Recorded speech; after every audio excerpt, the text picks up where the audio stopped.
gets heard? Yeah. Okay, fantastic. All right, good afternoon and Happy New Year, everyone.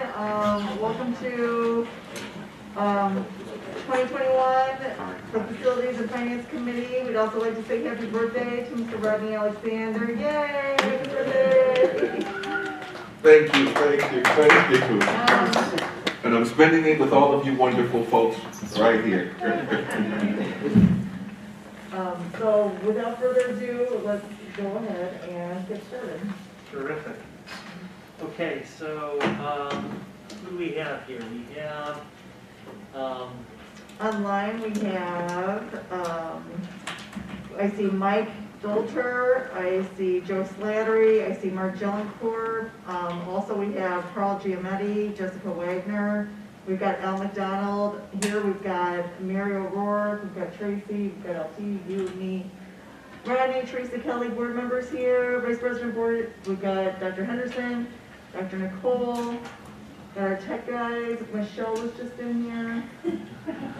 okay. Right? That's it, right? You got LT? You get LT? I did. Yep.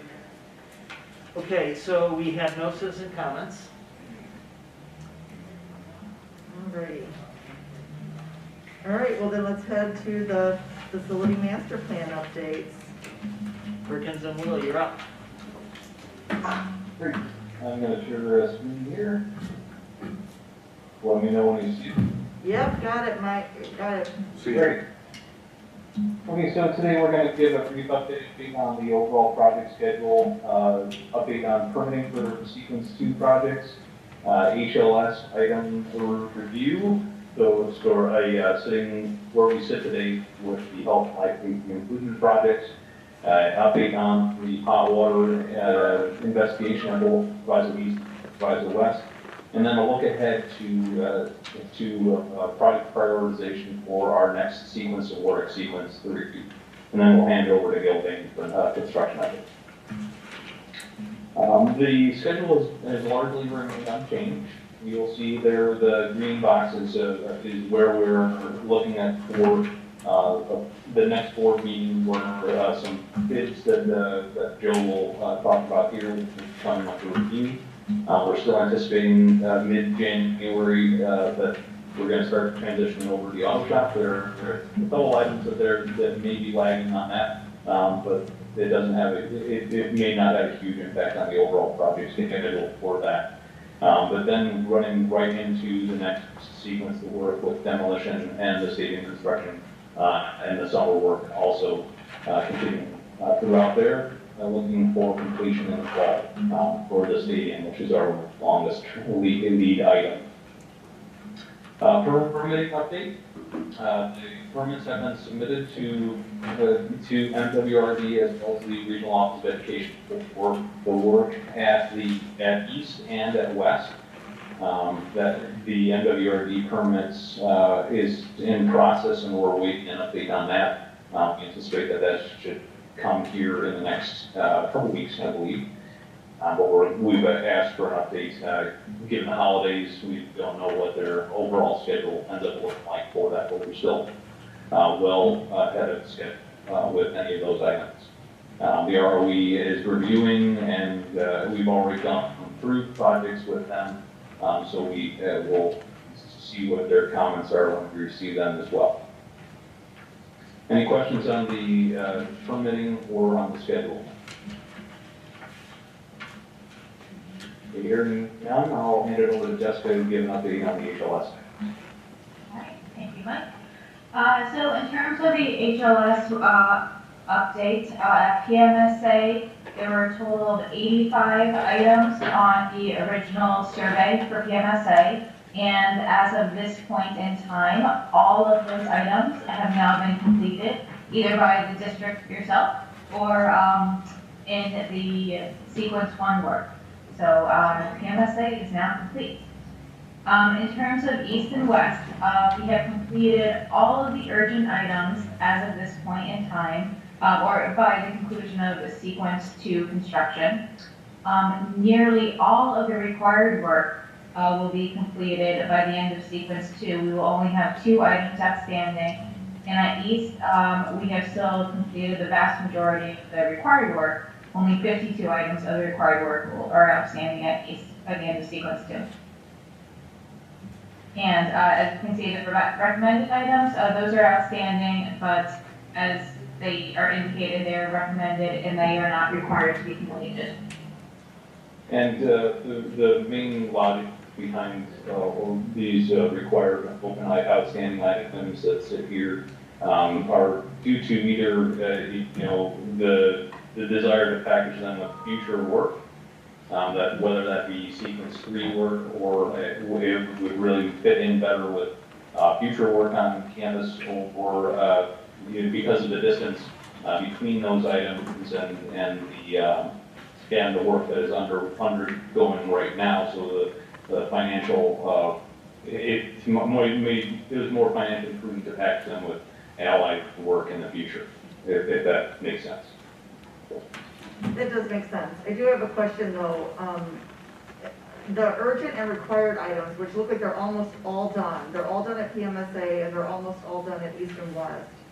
Some of these items, correct me if I'm wrong, but some of these items were like over 20 years old and we've been kicking the can on them. So you're telling me that we're pretty much, except for those outstanding items in the far right column, we're up to date on all the urgent items and almost all the required health, life, safety. By the end of sequence 2. And when is that by the end of sequence 2? The end of sequence 2 will be October of this year. So okay, not in a few months, we just started a new year. So in 10 months though, in less than a year, we will have caught up on all of this work that has taken, in some instances, over 20 years to get done.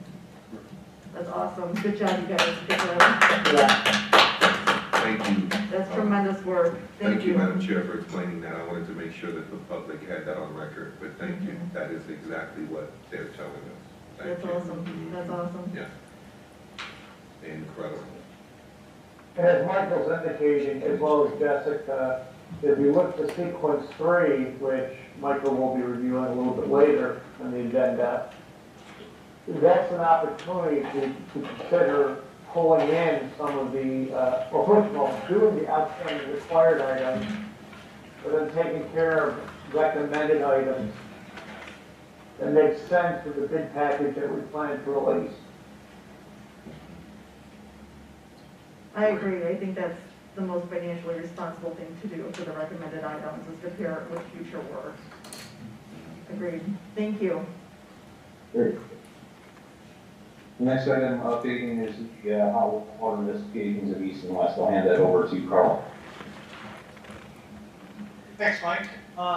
So we have given, kind of shown you this slide here a number of times. This was the action plan that was created and previously presented to the board in the FMP Executive Committee meeting to structure the investigation regarding any hot water distribution concerns and issues at both Proviso East and West.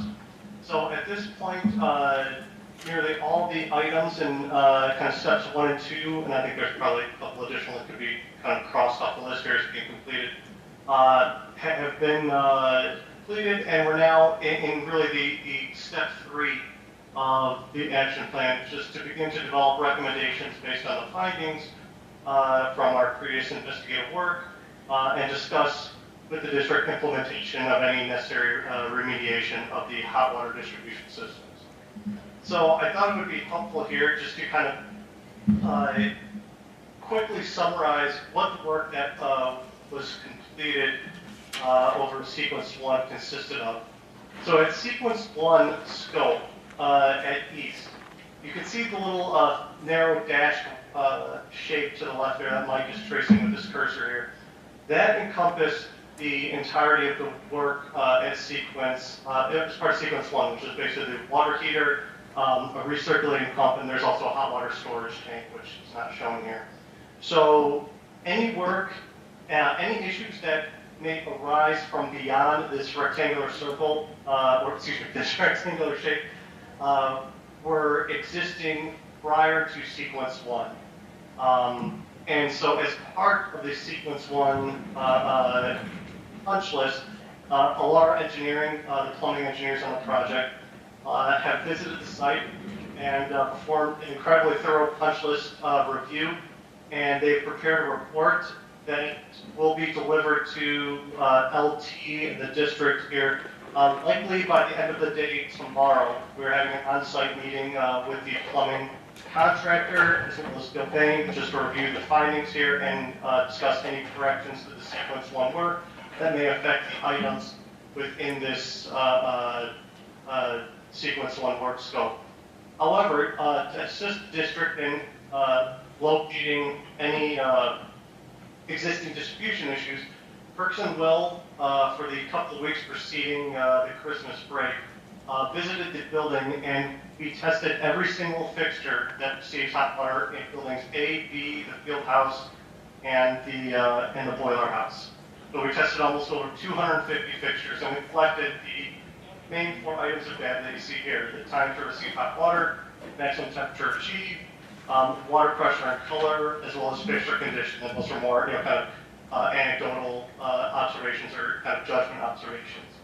So the results of our investigation was that all areas of the building with functional faucets receive hot water. There are many portions of the building that contain non-functioning fixtures, and there are 2 toilet rooms, 180A and 286A, that may lack hot water as a result of sequence of work, and there's a punch list item that is under continued investigation by Gilbane and the plumbing contractor. The main finding that Percival found when testing the faucets is that the time to receive hot water was 5 to 7 minutes or longer, which, along with the discoloring of the water, often yellow, orange colored water, is really indicative of a lightly occupied building with galvanized pipe corrosion. As well as, the condition of the fixtures varied widely, with most fixtures in a poor to fair condition.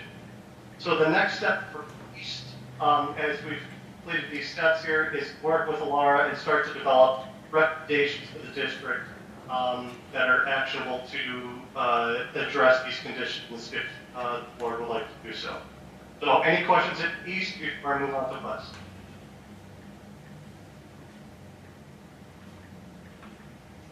No, go ahead, Rob. Great.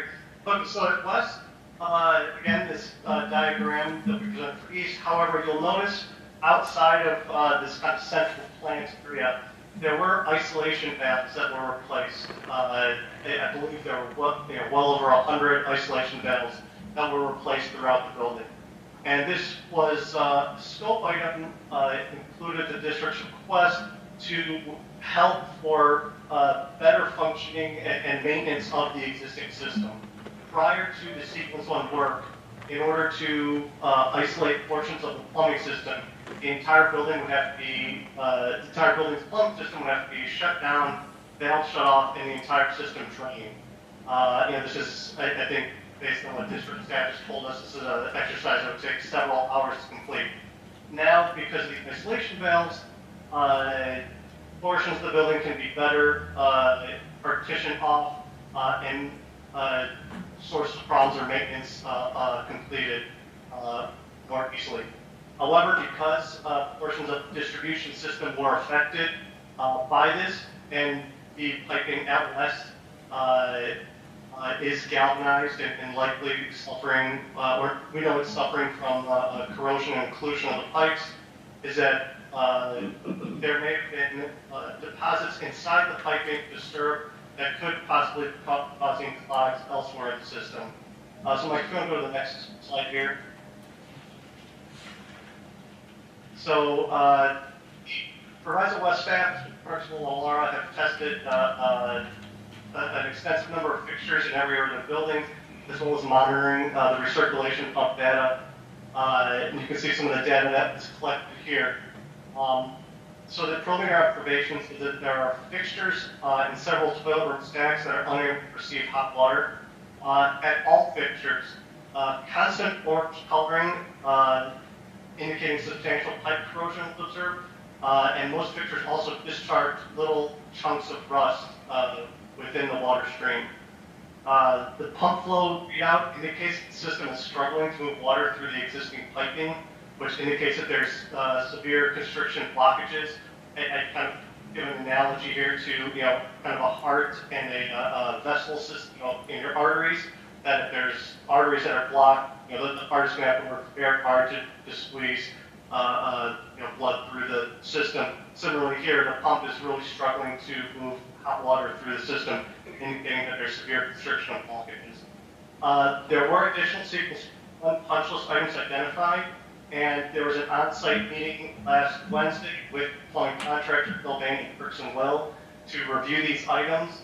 Per the plumbing contractor, this will be completed possibly by the end of this week, but definitely early next week. Sorry, I was picking my notes to make sure I had the correct dates. At this point, once the punch list items are identified, the recommendation from Laura to proceed with correcting and remediating any portion of the system would be to retain a plumbing contractor to systematically isolate portions of piping where thermal readings of the pipe indicate that a blockage may be occurring, to move a small portion of pipe and perform evaluations of the pipe condition. This will allow for a phased plan to be developed to remediate the existing plumbing distribution system and fixture replacement. And this is really an item that aligns with items included in the facility master plan.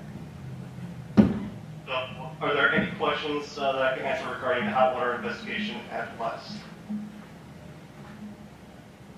Madam Chair, quick question. Go ahead. You just said at the end that most of these projects here are already included in the facilities master plan. Are there anything outside of the scope that we're finding yet, or is it a possibility that there will be something outside of the scope of what's already planned with this hot water investigation stuff? The facility master plan did not go into the extensive amount of detail regarding the definition of the scope. Okay. I think and Mike or Mark, who was involved in that process, or Jessica, may be able to, but I think it was just referred to as plumb system upgrades. I think the first step in the process has always been to install the valves here so that we can isolate and start to identify areas that need to be improved. There hadn't been any specific identification of scope of work for the plumbing replacement because the intensity of that hadn't been previously identified. But the first step in the process was really to put those valves in and replace the hot water system head end that needed to be taken care of, and then a systematic approach can be done to identifying and replacing the piping that's down the line, and we believe that fits well with the next sequence of work as well. So to elaborate, sequence 3 is an opportunity now with those isolation valves in to replace old galvanized with new copper. Got you. Okay. Thank you. Sure. I have a question for, for Proviso East. You were saying that there was discoloration of water, and so I'd just like to know, does this present a problem to humans to wash their hands in? Go on, Michael. I'm sorry. Well, I think the discoloration that Carl was reporting on at both East and West is really a function of the water system not functioning, not being used by the number of students on a daily basis. Okay, because by lack of use. What's that? You say lack of use That's on a daily basis? Because the students aren't there, we think that since the water system sits foul, it tends to collect sediment that's not passing through it. As far as a public health standpoint, we can't make a clear judgment on that, but the best way to do that would be to see if we can have a continuous run on the system and then identify and really look at the way the water would be after that system is operating closer to capacity, and see what the water looks like at that point. Because municipality, the sediment and buildup has been there for years. The only thing that changed is basically like having your water heater changed in your basement of your home. What changed is in the process of switching out the water heater and then having the building sit essentially idle. As Michael's saying, the water's not going anywhere, so once it starts flushing through the system, that sediment wouldn't be building up that way. Okay, thank you. And to add to that, Ms. Kelly, the district, the maintenance department have started a flushing system. We are turning the water on in certain areas. We started at the boys and girls bathroom in the field house to flush as much rust and contaminants out as possible. And we do plan to continue that process to make sure that before the kids get back, we get as much as that sediment out of the pipes as possible. But until we get a continuous usage out of them, you're going to still see that, and we do plan to get EGSL involved to give us testing results too for the kitchen areas.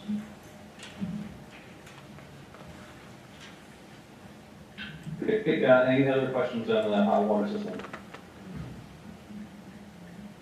And we're continuing to work with the schools to further narrow down any potential issues out there and address them as we possibly can as well. So we hinted on the Sequence 3 projects. Now that we know where we sit financially after Sequence 2 is mostly complete, as well as the bids have been mostly received, we have we're starting to have a better understanding of what the overall scope of dollars available for Sequence 3 are. So what we're going to be going through in the next month or so here is really identifying with the schools the priority projects for the next sequence of work, so that we can use the remainder of the FMP funds to address any of those infrastructure or other programs at each one of those schools. That prioritization process will go through the FMP Executive Committee, this Standing Finance and Facilities Committee, as well as to the Board of Education for review in the January-February timeline, anticipating that we would go through preliminary design right up until the point where we get into the bulk of construction for the summer.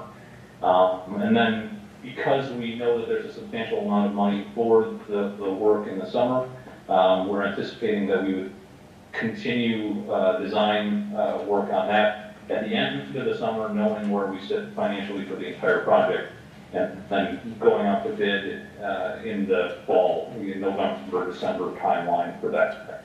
So that's the anticipated approach for Sequence 3 projects, knowing that we have some additional funds out there to do that work. So we should anticipate bringing forward a list of prioritized projects based on what was previously done in the facility master plan, as well as prioritized by each school in the next month. Thank you. Questions overall on the Perkins Will side? If none, I'll hand it over to Gil Lane.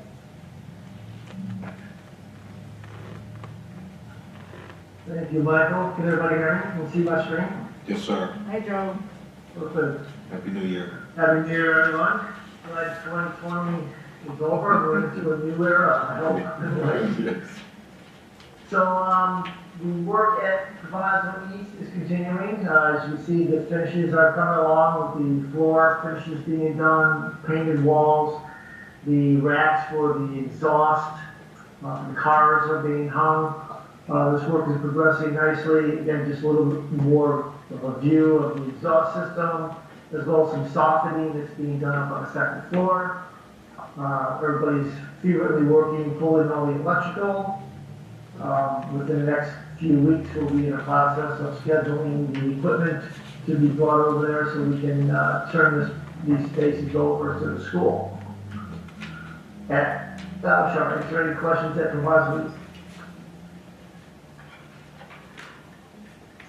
TMSA, we've done as much as we can until Mother Nature finally stopped us.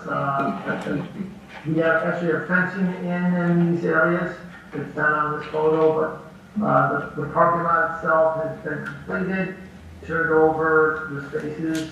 Again, the fencing has been installed, as well as the landscaping, as much of the landscaping as we could get in at the end of the season has been installed as well. I think the spaces turned out very nice. Any questions concerning the MSA? How is the landscaping? And I know that's gonna be contingent upon the weather, but weather notwithstanding, we will have to reschedule or do this once the weather subsides. Is that gonna be an additional cost or anything? There should not be an additional cost. I'm not anticipating that. The landscaping window usually opens up after, bike check on this. It's usually the middle of March. Is when we can start looking at landscapes again. I'm not anticipating any costs at this time. I've been notified by the contractor that they're requesting costs either. They were able to get most of the stuff that they were intending to get in, which is nice.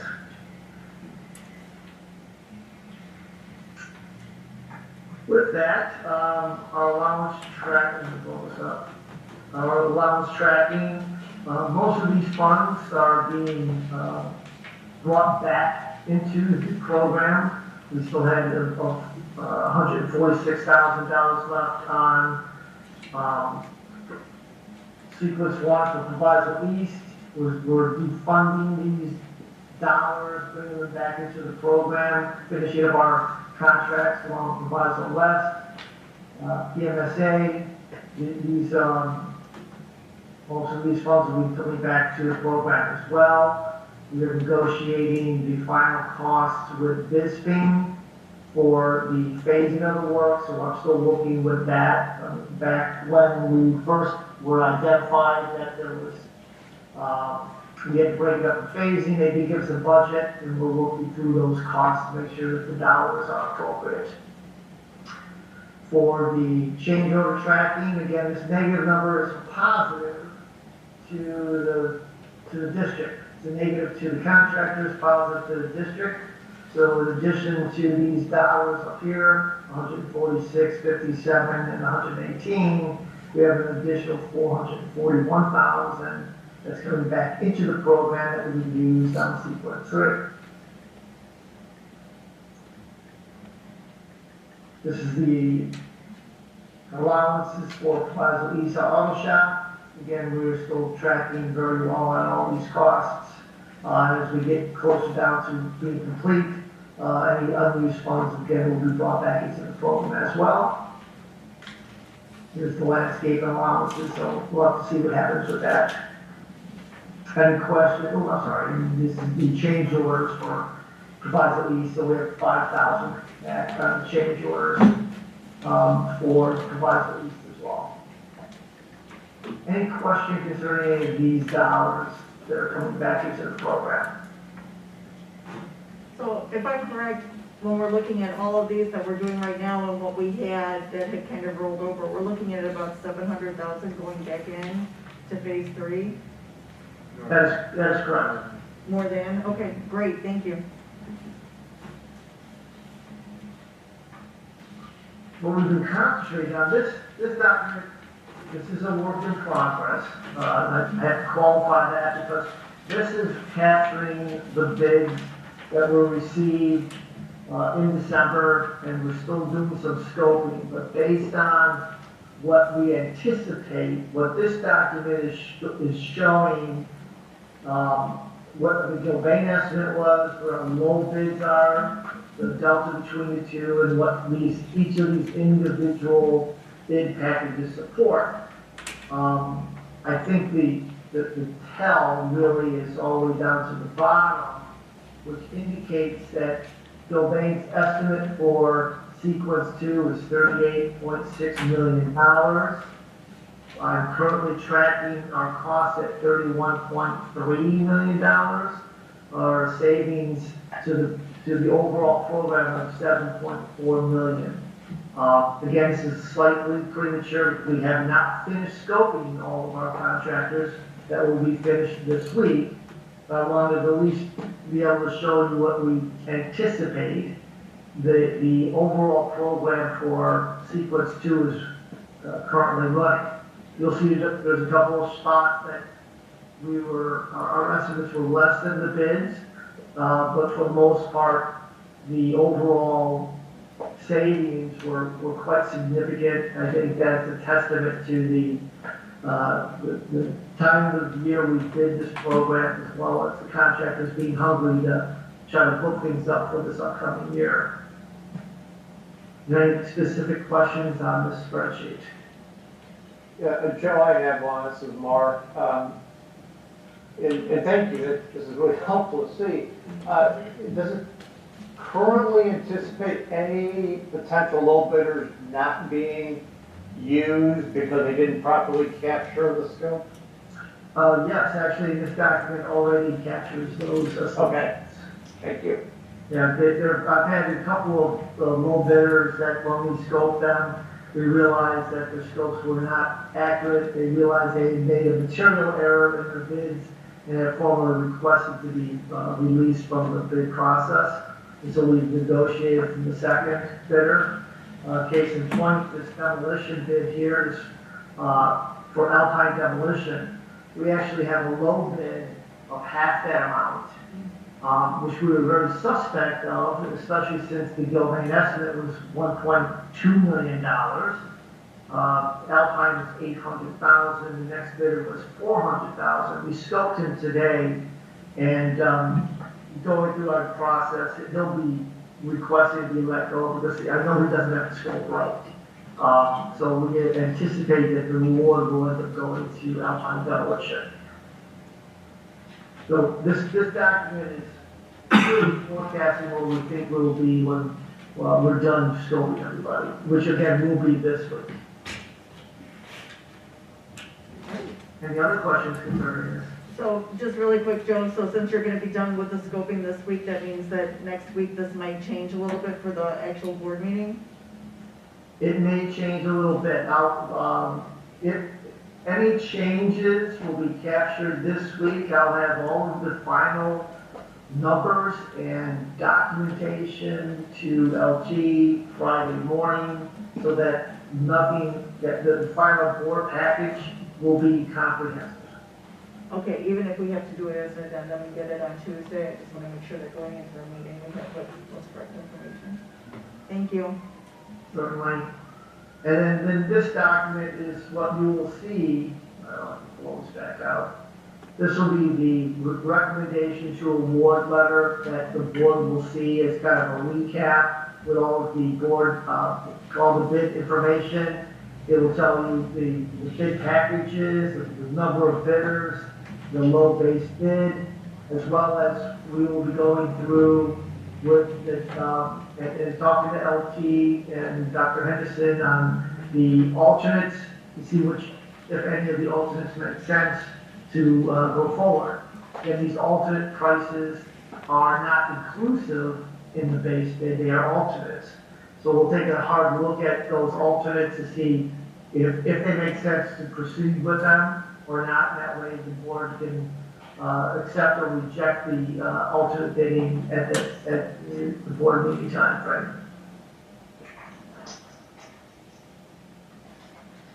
And with that, I will end my presentation. Thank you, sir.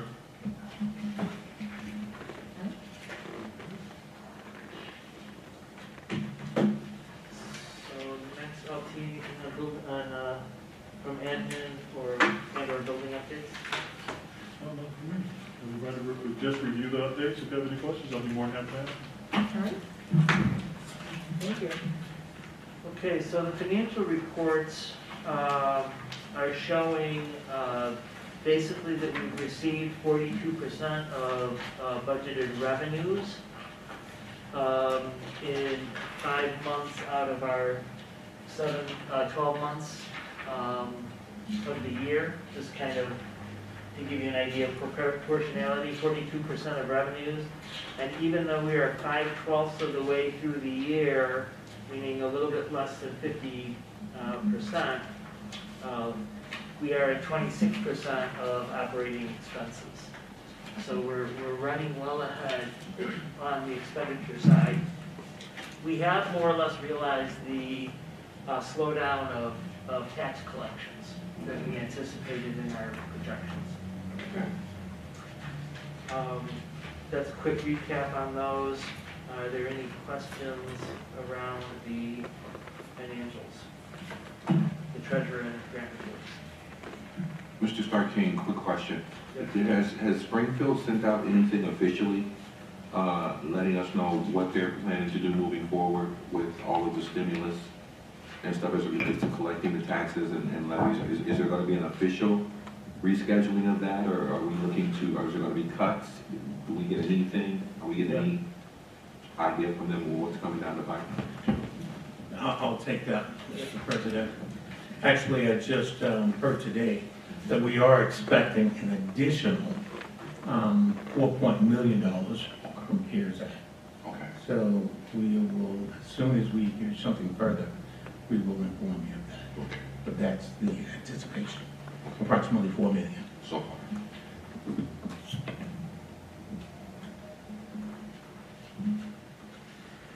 Okay, bill list is attached.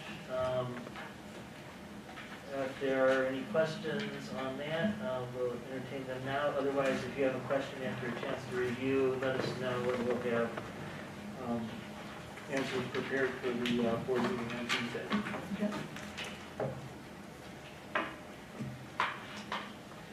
The next item is, this time last year, we presented the first of the $4.5 million annual transfers that round out the FMP funding. So this is the start of presenting information around the impacts of that this year, and what the percentages are falling down in terms of, not falling down, coming out to in terms of fund balance percentages that are being caused by that.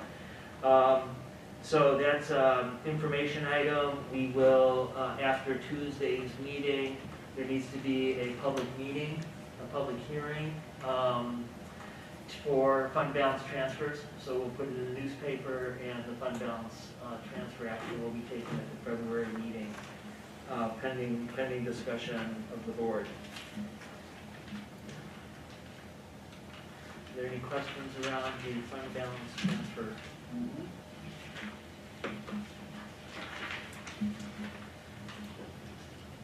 Next item is the quarterly donation report. Thank you to Mary for putting that together. Oh gosh, I see a donation that's way too high. Which one? Paul can explain. So we took some averaging of various services that value vehicles and put that in there. This is way higher than what I, honestly, I'm still under 2,000, that's fine. I just looked at the Kelly Blue Book, is all I did. I just looked at Kelly Blue Book, and I would have put it lower, so. We did the trade-in and the private, we did an average. Okay.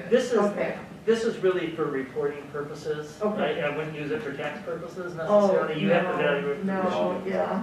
Yeah. Okay. But thank you for the donation. Sure. So, Paul, that means we met our goal of the 4.5, the 4,500, the 0.5 million? yeah, 4,500,000 that we were going to put every year.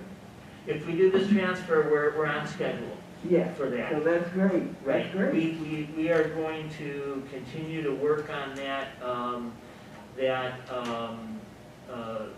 lowering expenditures to facilitate that, and those kinds of things. So our work is ongoing with that, but we feel good that it's scheduled. And then we have the 4 million additional to put with that. So that's a big thing. We're That's getting there. I great think for us. we'll be able to cover what we You're need. correct. Thanks, Dr. Henderson, because that's what he was showing us at our last meeting, where we would have more money. Right. So I think it's great. Yep. Yep. So we're recommending moving forward with that transfer. think if things were different, we might have a different recommendation, but Dr. Henderson's work has been good towards achieving that, so. Right.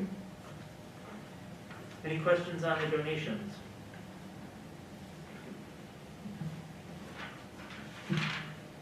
Okay. Next item is contract approval.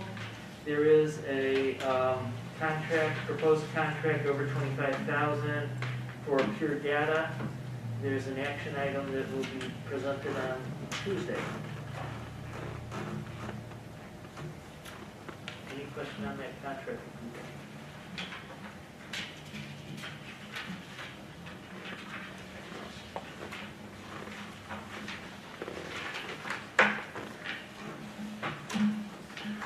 I think that completes it. Okay.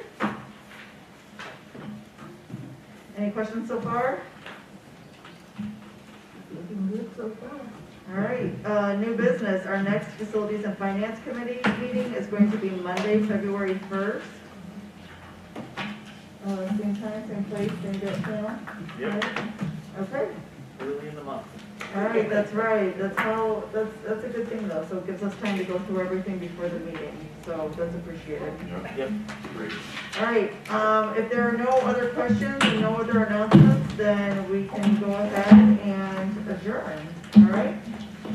All right, have a good night, everyone, and happy birthday, Rodney. Thank you guys. Happy New Year. Happy New Year, everyone. Thank you, Virginia, Will, and thank you. Bye-bye, guys. Thank you. Doc, Mr. Starking, LT, lady, that's how you start a year. That's it. That's how you start a year. It's all these people right here. Thank you, guys. And those people down there. Those Yeah, people you here. guys, It's all this. thank you. It's all this. That's how you start. Happy birthday, Rodney. Thank you. Aww. That's how you Oh, start a Della year. jumped on. Hey, Della. Is that Della? Yeah. Nice. I didn't see her in the beginning. That's how you start a new year. That's good. All right. Good That deal. health life safety doc went back to 1988. So we need to thank Congress. We We need can to leave, prioritize that and Mr. Alexander, can we leave Congress out of the thank you? though? Thank you.